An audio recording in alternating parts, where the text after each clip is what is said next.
Hello and welcome to the podcast. I am your host, Donna. Join me as we deep dive into real and raw conversations about love, life, money and business.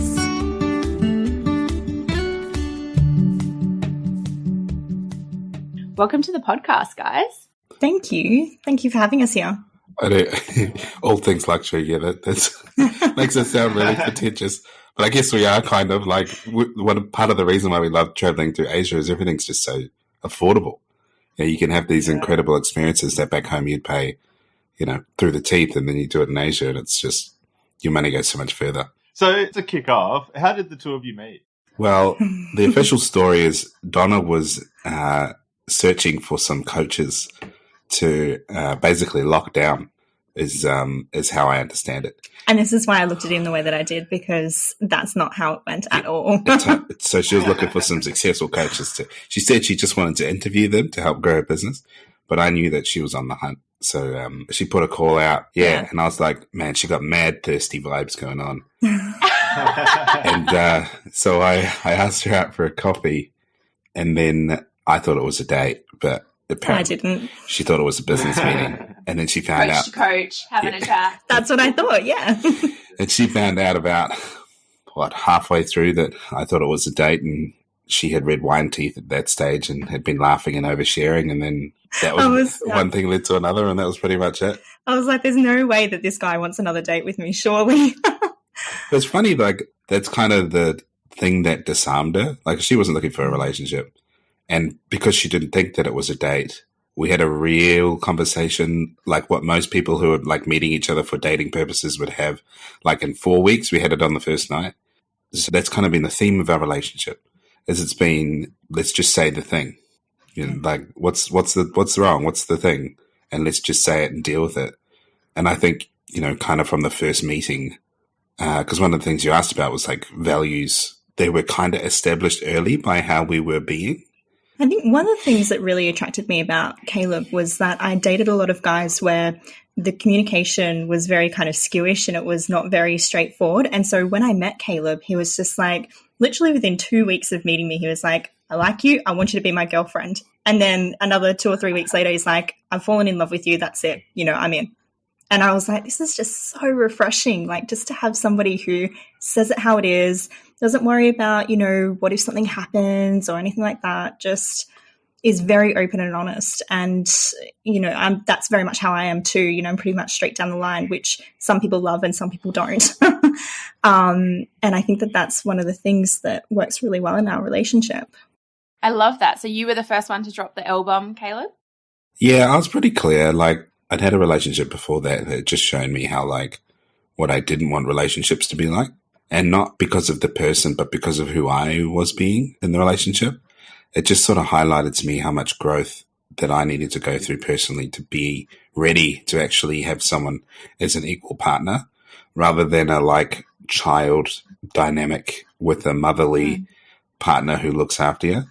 And so after that relationship, I'd gone through a ton of internal stuff. Like, I probably spent 6 months prior to meeting Donna clearing out all of my unresolved baggage. Not that it's all gone by any means, but that was a focal point, because I was like, now I need to work on myself. And then it kind of hit this point where I was like, and the business had blown up. Like, I'd left my job. I did 90 grand in 90 days and the business blew up. Yeah. And, I was kind of like, man, it's lonely, like, I'm happy to be alone, but fuck, it's boring, like I'm crushing it in business and there's no one to like talk to or like celebrate with, or, if I want to go somewhere and fly somewhere and travel, because that was the next thing I was thinking about, I was like, it'd just be me. And, so it was kind of at that point that's when I was seriously thinking about it. And then I met Donna and she just had all the characteristics. So like a year before I met Caleb, I wrote a list that was called my ideal life list. So it had all different components of my life, and one of them was relationship. And it had literally all of the characteristics and things that I'd want from a partner. And Caleb had something very similar, which we didn't discover until we were already together. And then by that point, we had shared those lists with each other, and they were very on point for each other. It was very much Caleb and very much me. That's pretty amazing, isn't it? Because you've obviously both independently gone through the introspective look at like, okay, well, if I'm really honest, what is it that I'm looking for? You know, and that's I guess, such a big step to even get clear about what you want before meeting that person. And even more than that, it was when I looked at my list, I looked at it as in, what do I want? But then also, who am I being to attract that sort of person? And there were certain things at that point in time that I certainly was not being to attract what I wanted to have in my life. So I really had to step it up for myself before I could meet Caleb, which the interesting thing is that I did step it up for myself. And then I was kind of like, man, I don't really care if I have a relationship or not, because I was really, really happy. Like, I just started my business and things were going so well that I was almost like, if somebody comes in right now, like, is this going to be the right timing? And it almost was a little bit of like, it scared me a little bit when he did come, because it was something that I wanted for so long, but also I'd finally got into that space of just feeling really balanced and grounded and happy. Which I guess is, you know, that old kind of thing that people say, you know, just when you're not looking for it is when it comes along. How did you go through that process of actually coming up with what you wanted your ideal lifestyle to look like? Was there, because you obviously both did it individually, I guess, without knowing it before you met. So how did you go through that process? Well, there was two. So I think most people fall in love with the idea of being in a relationship. And they kind of don't really care who they're in the relationship with. They just love the idea of being in love. And I think that's probably the first problem. If you're in love with the idea of being in a relationship, then you'll tolerate behaviors that don't like help you or serve you or like allow you to flourish. And so you end up settling for someone who is emotionally mismatched to you. And they live in a delusion of, oh, one day it'll get better. I'll be able to fix her, or I'll be able to fix him. And that's how most people get into the relationship, is they just kind of fall into it and be like, you know what, being with this person is better than being alone. Yeah, that fall in love with the person, not the potential. Yeah. In love with the idea of being in love rather than, you know, knowing what love is. And that being said, I don't think you know what love is before you fall in love. I think you just have your best idea. But I think you've got to start the process of introspection and looking at, you know, what have the patterns been in my last relationships to show you the contrast of what didn't work and what you don't want. Because then you can figure out what you do want. And then the second part that everybody misses is, who do I need to be in order to have that person, right? Who would that person fall in love with? And if you're not that person, then that's why they're not here. And so that's one thing. The second thing was that exercise that we did. Do you remember at Old Mates? Remember that? Ah, yes. That was that one. So, yeah. You know, every so often we'll sit down and we'll really evaluate what it is that we want to see happening in our relationship. And this is where I think a lot of couples actually get caught, because like we do a little bit of work with couples from time to time. And one of the things that we notice about them is that they don't actually sit down and reevaluate, you know, where they're at in their relationship. And that's something that we tend to do, you know, quite often whenever we notice a big change. So like, for instance, you know, before we went traveling, or even now that we've decided to kind of settle down now and, you know, plant roots again, we sat down and we did the same thing. We kind of looked at what the energy was of where it is that we wanted to live. So we did this exercise where like we both separately wrote down on a piece of paper, what do you want life to be like 5 years from now? And like, we didn't look at each other's answers. And we did this probably a year into. It was before we went to Bali. That's what I was talking about. Yeah. And so we were at this cafe, we were having coffee. I was like, I got a great idea. Let's write down what we want in the next 5 years and let's just compare notes. And we were lucky in the sense that it was all, well, no, I don't think lucky, because I think that's a consequence of the first step. So like, if you're super clear about what you want, then you're naturally going to find someone who's a values match, because you've already decided in advance, this is what I want, and I'm not going to tolerate any less, and I'm going to be that person. And that's kind of like the holy trinity. And we were sitting in this cafe, and we both wrote down this whole thing of what we wanted life to be like 5 years from now, and then we shared, and it was exactly the same. You know, Donna wanted travel, children, like all of the milestones were the same. And one of the things that we see all the time is like, people just don't talk about those things. Like, you know, is marriage on your cards and on the cards in the next 3 years? And most people are scared of that conversation. Like, just because you talk about it doesn't mean you have to do it. Like, it's just, you have to get an idea of where you're going. Otherwise that time's going to pass. And if it hasn't gone the direction that you want, you'll have resentment. And we end up talking to couples that are on the, the precipice of like, fuck you, all this stuff. And it's like 20 years of resentment that's so hard to let go of. And, it's so much harder if you don't say anything for such a long period of time. You just sow these seeds, this garden of resentment in your stomach. And then all of a sudden it just comes out, and this is probably the root cause of infidelity and massive fights and divorce and all that stuff, is because people just aren't fucking talking to each other. Yeah, I think that like one of the big lessons that I guess I learned in the last couple of years was like, what is resentment? And it kind of comes from that space when an expectation hasn't been met. If an expectation hasn't been met, it creates resentment. But if you've never communicated that expectation in the first place, you've set yourself and your partner up for failure because they can't possibly meet an expectation that hasn't been communicated. So I think it's really awesome that you've both been able to, really clearly articulate your expectations for, I guess, both your relationship and your life. Yeah, so we kind of and the other thing we've realized is it tends to happen in blocks of 3. Happy to be wrong. If this isn't the case for you, can you let us know? Because it seems to be a pattern where we can envision further than that. But the one that seems to be the easiest or the change period that we go through seems to be in a period of 3. So 2016, I became a coach, and the goal was travel through Southeast Asia, build a business, have a wonderful partner. And by 2019, August, pretty much exactly 3 years to the date, I was on a flight over to Hawaii. I just signed a client on the phone, in the air. They had Wi-Fi, so I was doing messenger sales, and I signed a client in the air. And I looked across, Donna was there, and it was a rough flight. Like, we flew economy, and it was 12 hours, and we vowed never again will we fly long haul economy. And I just remember thinking, wow, this is it. This was the thing that I started 3 years ago in June 2016 that I wanted, which was interesting because that then triggered a whole new developmental cycle of like, well, now that I got what I want, now what? And part of that is we had to then look at the next 3 years. Like, what is it for us in the next 3 years? And we realized it's like, well, we actually don't want to travel anymore.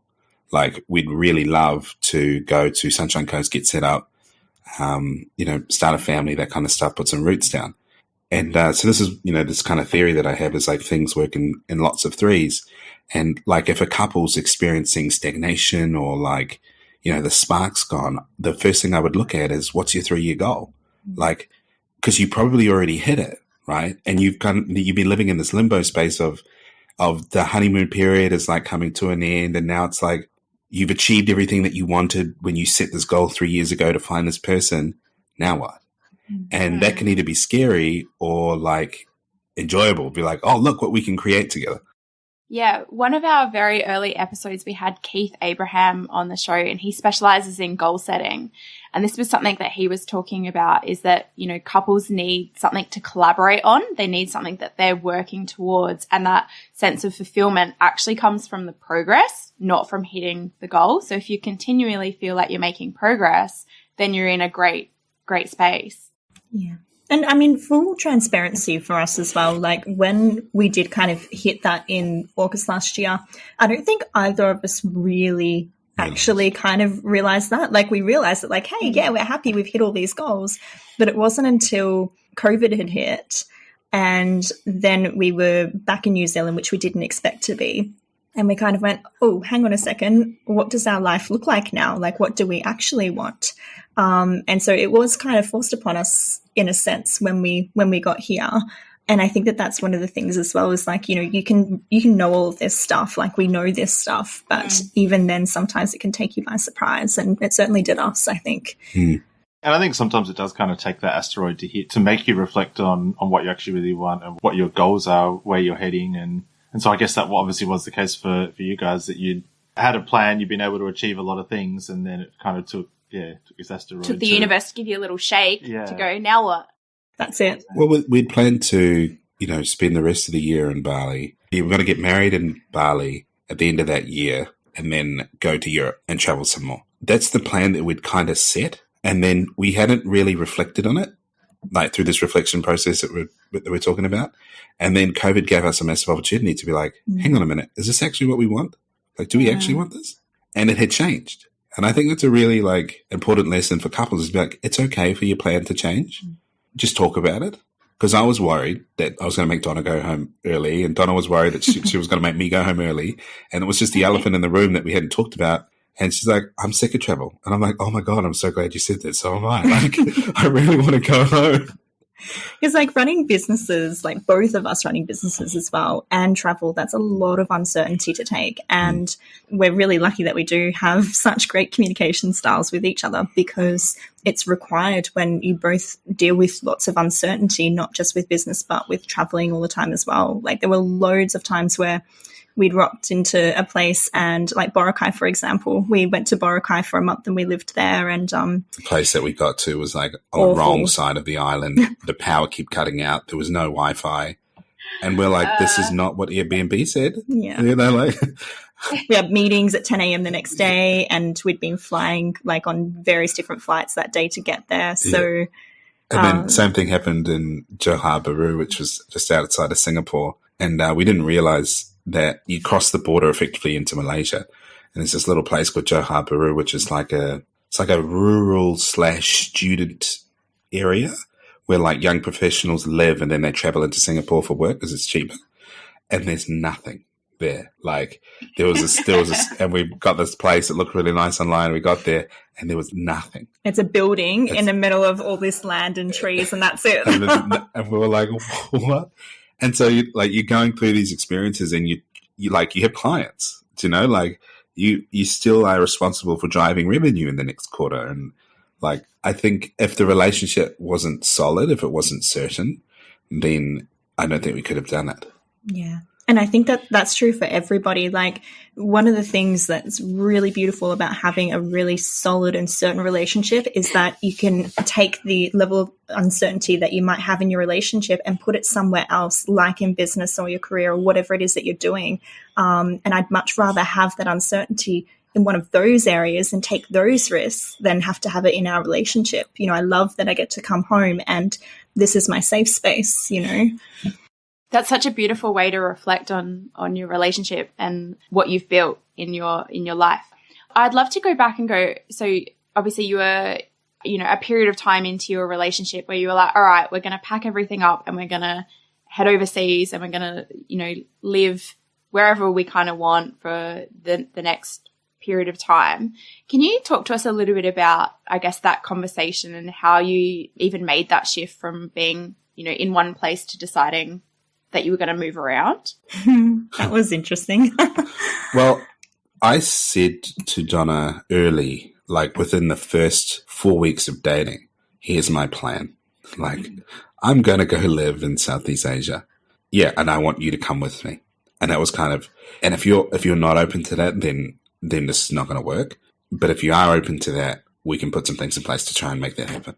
And so right from the get-go, Donna kind of knew what my plan was. Like, there was no kind of like, oh, I'm dating a guy and then all of a sudden he wants to live in Southeast Asia. I had a timeline. Surprise! Yeah.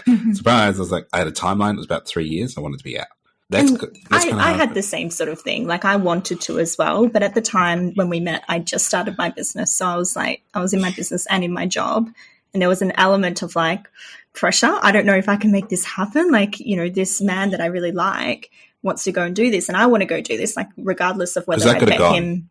Like I could have gone like straight away because I had the money, and the clients. And Donna was like, she probably would have stayed a year longer to prep her business. Is that fair? No, because remember how it happened? We were sitting on the couch one day. It was a Sunday afternoon, and we'd been debating over like whether to go or whether not to go. And Caleb had started getting itchy feet. We were probably about a year and a half into our relationship at this point. And Caleb had started to get itchy feet. And so he started going away a lot more. And he's like, you know, babe, I just need to go do this. And I was like, yep, cool. I'm not going to stop you. Like, I get it. You know, we're only here because of me at this point in time.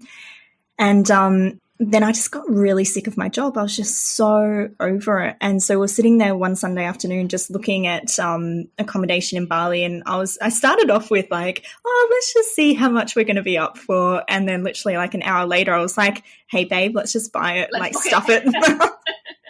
So we kind of just, on the spur of a moment, booked it in the afternoon after talking about it for a good 6 months. Let's just do it. It's not going to cost us. If we can come back, if it doesn't work. And then that was it. Yeah.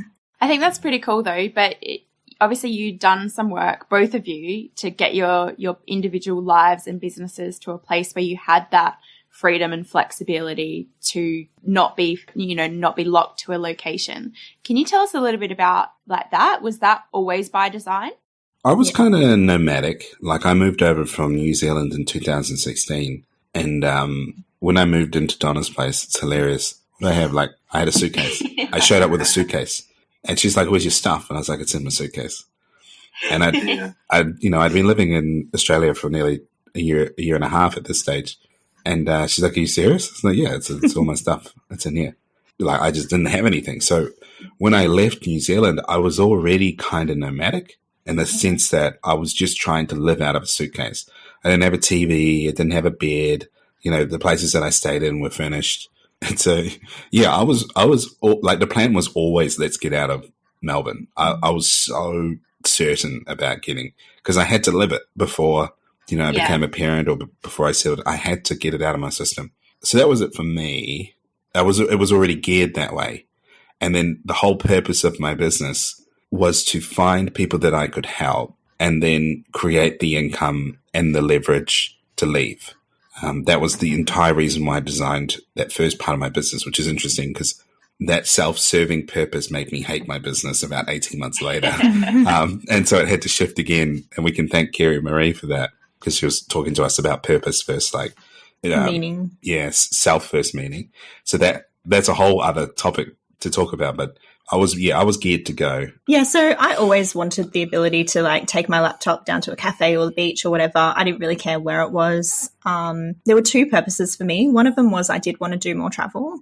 The other one was I'd see so many women like going to work all day and then they literally go straight from work, pick their kids up from after school care, and then they spend the rest of their night yelling at them, to go and have a bath, have dinner, do your homework, all that sort of stuff. And I was like, I don't want that. Like, I don't want to spend, when my kids come home from school the whole night yelling at them. I want to spend some time with them when that part of my life does come. So there was two parts of it for me. I love the ability to get up and go whenever. I'm a bit of a free spirit like that, but also, in terms of that next stage of life, I really want to be there for our family.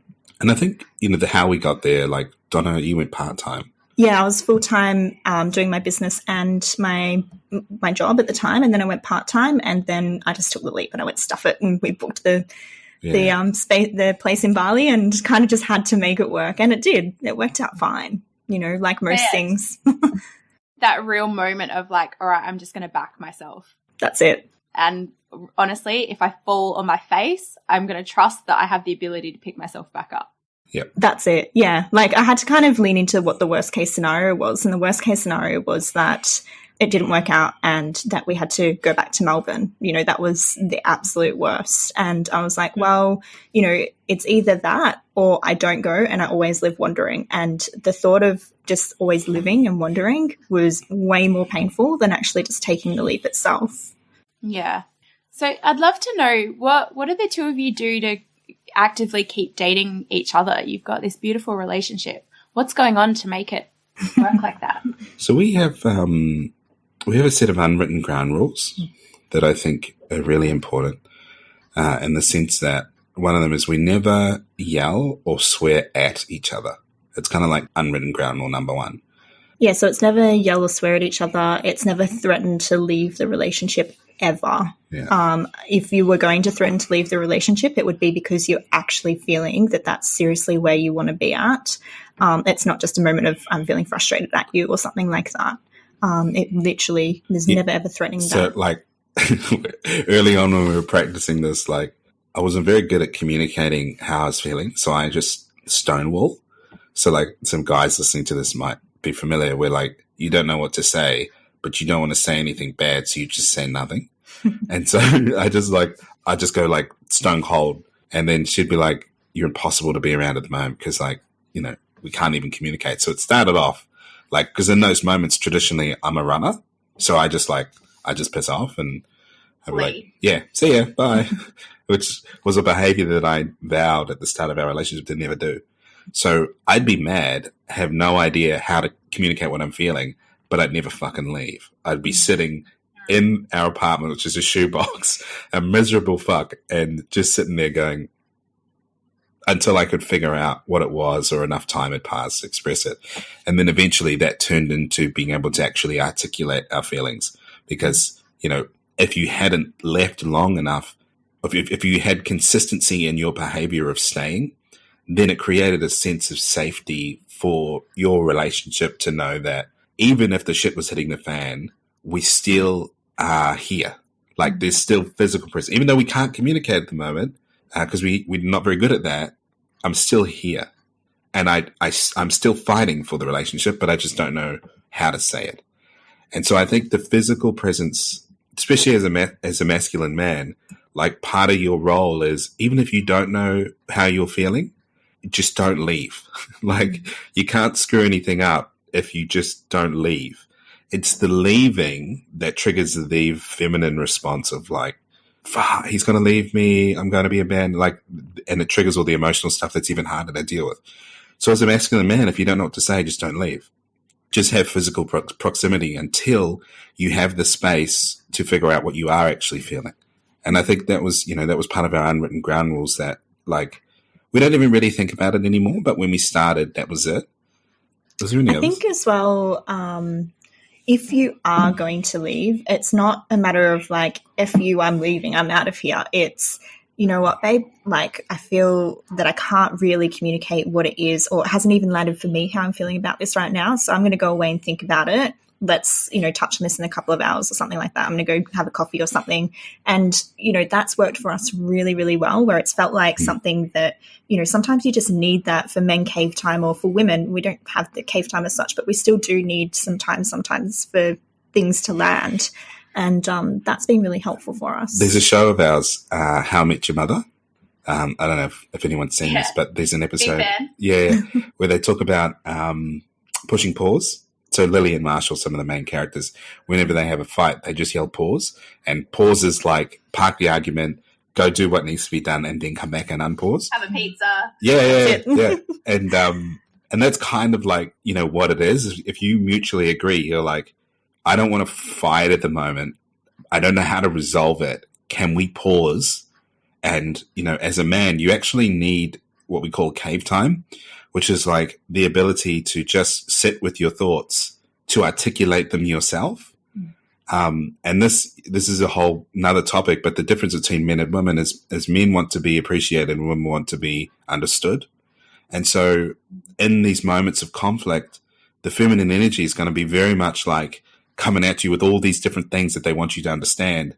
And the masculine just needs to isolate for a little bit and just be like, okay, so what are my thoughts? What are her thoughts? And then just put them all in little neat, tidy boxes, and then go back and be like, okay, these are the things that I found. Here are my thoughts. But the feminine, it's like a hurricane, right? It's like, it comes in and it's like, whoosh, and it's like blowing all your boxes up, and you're like, that's why we can't communicate, especially if feelings are foreign, like I'm triggered, or I'm hurt, or I feel lost, or I feel betrayed. Like if you don't know how to language your feelings, it's going to be really difficult with the hurricane going on to put all your stuff in the boxes. And the hurricane. Well, the hurricane going on.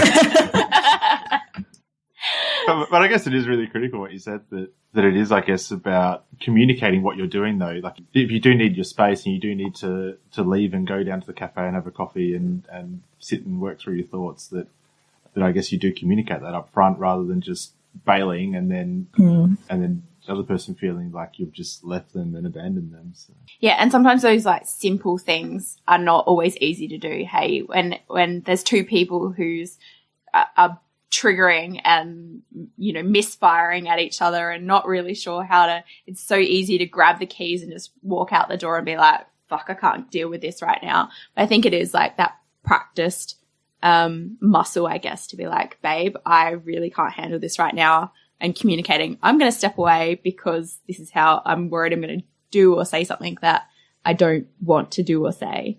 But yeah, I think that's a really nice unwritten rule that you've got in your relationship. Is there anything else that you do to, I guess, create that love and romance and that, really fueled up sort of feeling? One of the things that kind of just come to mind as well as you were talking was we always think that the other person has our best interests at heart.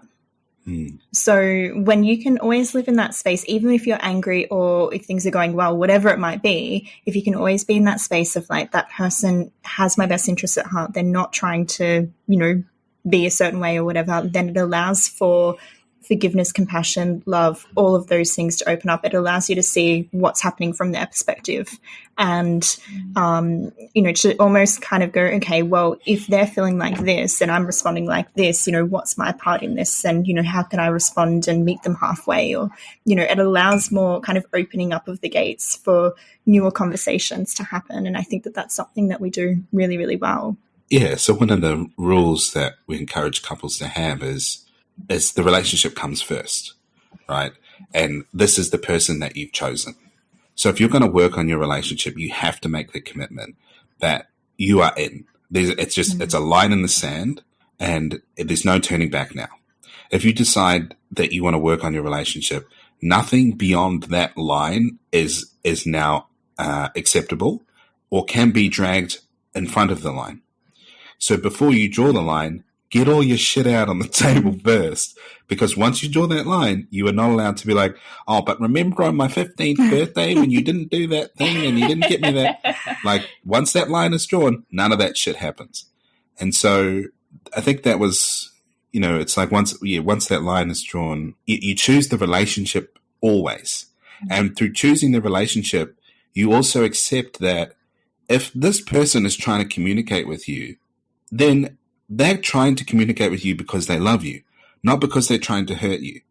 And so we see this in couples all the time where like someone goes to express something and then the other one's like, oh, fuck you. You're going to leave me. Like, no, they're talking to you because they love you and because they want to stay. And it's really fascinating, but you just have to choose the other person first and always assuming that when they're talking to you, they're trying to convey love. They don't know how.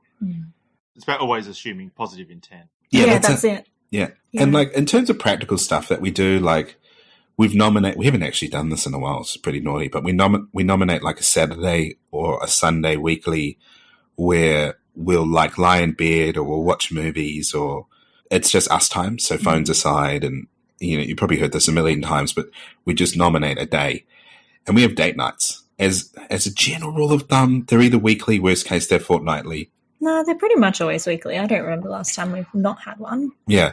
And so we it's like dinner or movies or it's not the quantity, it's the quality. So it's like the presence of being together. It's not, we've done date night now and the box is ticked. It's like, and because all the men are like, yeah, but I do date night all the time. It's not ticking the box. It's about the presence that you're there. And most masculine men have an issue with presence. So say, for example, you come home from work's been really stressful, and immediately you come home, the kids are on the door and they're like, hey, or like your partner's like, hey, and then you're still in work box, like you're still like trying to process this. And then, she wants you to be present with her. And then you're in both rooms at the same time. And then she talks to you later. She's like, you're never present. And you're like, but I'm here. Like I'm physically here, but that's not what they're talking about. What they're talking about is emotional presence of where your sole focus is on that person. And what you sort of need to understand is like, you might actually need a little bit of time to focus and shift, or one of my clients called it defragging. So like having a 2 minutes in the car before you enter the house or on the train ride home or something to just consolidate your thoughts and then direct presence to your partner. And this is, beyond just having a date night, it's choosing a day where on that night or on that evening or in that allocated time, your mental presence and emotional presence is in that space. It's in that moment. It's not in workroom. You park it for 2 hours. It's not in friend's room. You park that for 2 hours. In that moment, it is 100% for your partner. So what is one tip from each of you that you would really recommend for early stage couples to really set some great foundations? I would have to say it's around communication. Just be willing to have those, what feel like risky conversations. So like within, I think that was our third date, we discussed how many kids we want to have. Because we just were like, you know what, stuff it, we're in. And we both did, we had this mentality of like, either you're going to like it, you're not going to like it. And if you don't, you're probably not for me, and that's fine. Like we were over the games. And, I think that communication has just been so key to getting us to where we are now, just facing all the risky conversations, or what feel like risky conversations. Yeah. And I say that as like what feel like, because I don't think that they are, because they actually build more intimacy the more you're willing to lean into them. And it reduces risk down the future as That's well. it, yeah. Down the track. And if you want a deeper, intimate relationship, it doesn't start with sex, it starts with communication. Talk about the shit that scares you. Talk about the stuff that you want. Like that'll build intimacy before anything else. You know, that's been the thing that's kept us. We like to describe it like a couple bubble. So, you know, within this bubble, it's just us, and we vow never to kick the other person out, and to always assume the best, and to keep the couple bubble sacred. No matter what happens, that other person feels like you 100% have their back all the time. You know, if you had to move a body, that would be the person that you call. Like that's, you know, that's ride or die. Yeah, that's it. It's your ride or die. So I think, you know, that's one thing. I think the second thing would be it's an extension of that. But so what do you want? And I was watching the Tony Robbins I'm Not Your Guru movie, and he spends a whole day at Date with Destiny on relationships. And he says, you know, what's the vision for your relationship? And he makes a joke, and he's like, most people are like, oh yeah, eat, drink, fuck. You know, that's the vision of my relationship. What are you talking about? And it's like, well, what do you actually want? Seriously, what is this relationship for? What are you creating? Because the best relationship has a vision, and you have two people working at the vision, and it happens in half the time. And that's what we feel like with a lot of our goals is, it's a singular goal, and it's going to happen twice as fast because there's two of us on the same team, rather than two different visions heading in different directions. And you don't have time to waste. You know, like if you're listening to this and you're in that stage, you're already curious about personal development. Yeah. So you already are self-aware enough to know that these are the conversations that you need to have. The other thing you need to remember is you don't have time. You don't have time to go 3 years into a relationship at surface to find out something about someone that is a deal breaker, because you'll spend the next 2 years grieving and then the next year finding someone else. Like at this stage, you don't have time. So it's time to ditch the games. It's time to ditch I'm scared of being vulnerable, because it will stack up and it will go fast, and you will end up alone because you were too scared to say what you actually wanted. Or worse, you'll end up in a relationship where you wake up one day and you'll be like, what have I done? Yeah, this isn't what I wanted. Yeah, this is not the life I wanted. And now you have kids. You've been together 20 years, and it's messy and it's complicated because you didn't have these conversations now. Not to mention, like, I think for us having those conversations so early, we've been together for 3.5 years. And in that 3.5 years, we have done so much things. Like, you know, I feel like we've fit what some people would fit in 10 years within 3 years' time, because we've just been really clear about what it is that we want, and we just back each other 100%. We're like, yep, let's just go for it. And it allows, like I said earlier, it allows for so much more risk taking and adventure and excitement in your relationship by, you know, having that kind of, let's not waste time. Let's just get straight to it and, you know, enjoy our lives. I think that must come back to the two of you working so deliberately and intentionally to get clear about what it is that you're doing and where you're going, because then you do spend your time, money and energy so intentionally, and there's no, you know, wastage on any of those things because it's so thoughtfully pursued. Yeah. We had a relationship coach for 18 months. I think that's my other tip would be get help. Yeah. Like, you will play out the patterns of your parents. Like, I've studied enough human behavior to know that people are irrationally predictable, and you will play out the exact dynamic your parents had. So if your parents had a shit relationship, that's where you're heading. So get help and end that baggage, right? Or if they had a wonderful relationship, incredible, that's where you're heading. but you will operate in a relationship with the tools that you were taught and given. And if they are not great tools, upskill, get help. We did. It was the best thing we ever fucking did. You know, like they couldn't solve our relationship for us, but our coach gave us the tools to be able to navigate all of the things that we navigated in the last, 3 years together. It was the best thing we ever did. And we'll take that. Solid advice. Yeah, we'll take that forward for the rest of our lives.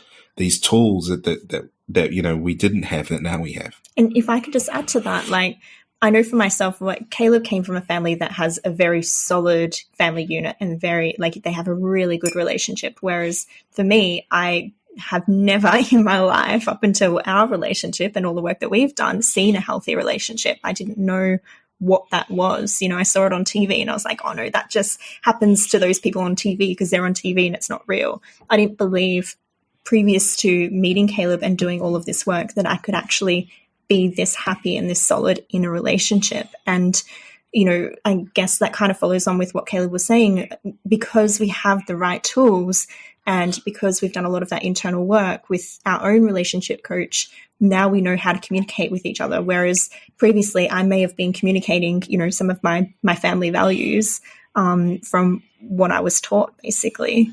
Yeah. Thank you for sharing that, Donna, too, because that was one of the reasons that we wanted to start Fuel Collective and the Date Forever podcast was, if you've not ever seen a healthy, happy, thriving relationship, where are you meant to learn it? Like, you've got to go out and seek opportunities to learn and upskill and develop some of these, things that come from self-awareness and growth and values. Like, if you've not seen it, like, you're starting from, you're trying to paint a picture without anything to work from. Yeah, without the tools.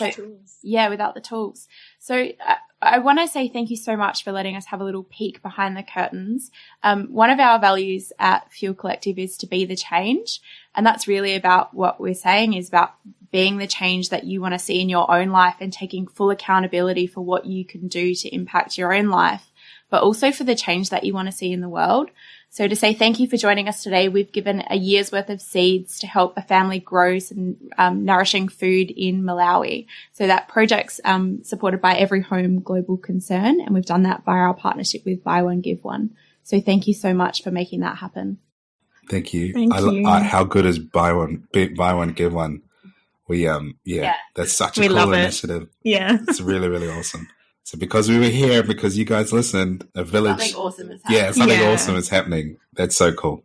So if people have loved what you've been sharing today or want to learn a bit more about your individual businesses, how should they best connect with you? Probably on our social media, I would say, is the best place to find us. So for myself, Donna Lesa.